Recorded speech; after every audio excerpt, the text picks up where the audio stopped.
This is your brain on a 15-second attention span. Oh, actually, this is your brain on a 12-second attention. Oh, this is your brain on a 10-second attention span.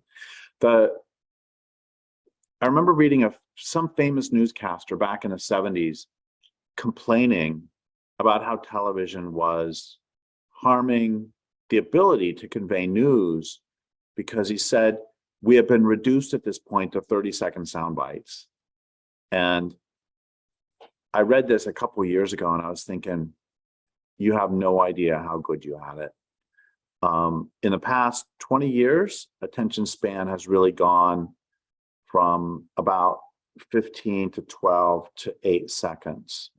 And the cliche, which I think does goldfish disservice, the cliche is that goldfish generally have an attention span of about 9 seconds. So we, at this point, have attention spans less than goldfish. Again, I don't think that's fair to goldfish.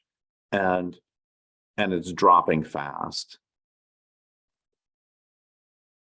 We can put all sorts of reasons behind it, most of which I think have to do with screen culture and the society of the spectacle, and just the rate at which the rates at which technology cause us to move and allow us to move. I remember reading many, many years ago that when telephones were introduced, many people opposed them. Carl Jung did not like telephones because they interrupt your day. I mean, what's going to happen when someone can just get a hold of you anytime they want, and it will interrupt your thinking, it'll interrupt your reading, it'll interrupt your chores, it'll interrupt everything you do. And this wasn't a telephone you carry with you. This was a telephone that was in one place. And he had a line, I don't remember his entire quote about telephones, but he did have a line about, there's some saying from some country, maybe Italy, of all haste is of the devil. And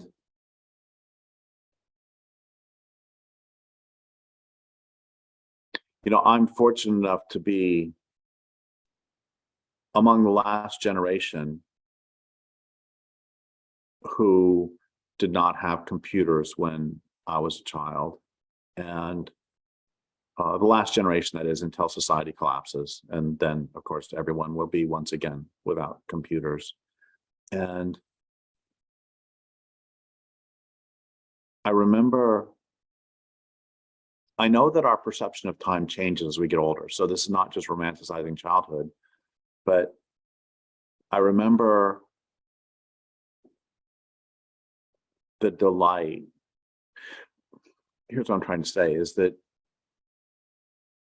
I think boredom is absolutely essential to the creative process. And when I write,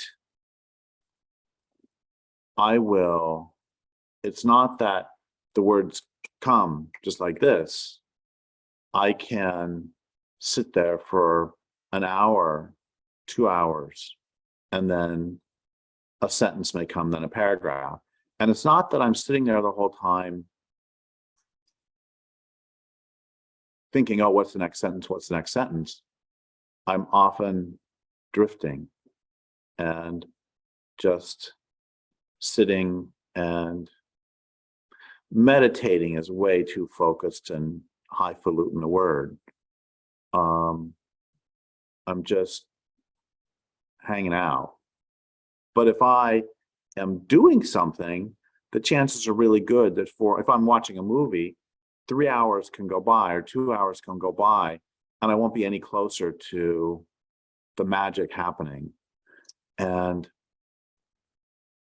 sometimes it really helps to take a walk, my creative process, to just take a long walk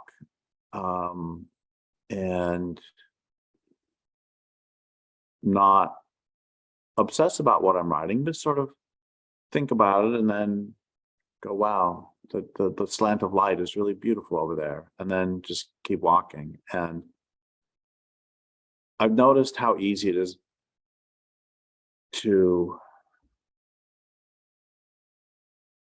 go, gosh, who was the lead character in the movie Hear My Song? Was that, I think it was Ned Beatty. I should look up on IMDb and see if that was Ned Beatty. Oh, and then gosh, what else was Ned Beatty in?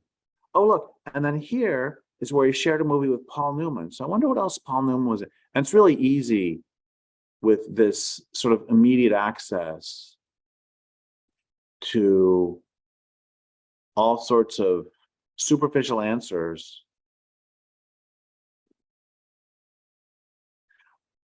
What I'm trying to say is I am not immune to those same distractions that cause our span of attention to go down. And I don't particularly like what it does to me. I don't like what it does to society. I don't like what it does to long form thinking. I don't like what it does to our lives themselves. And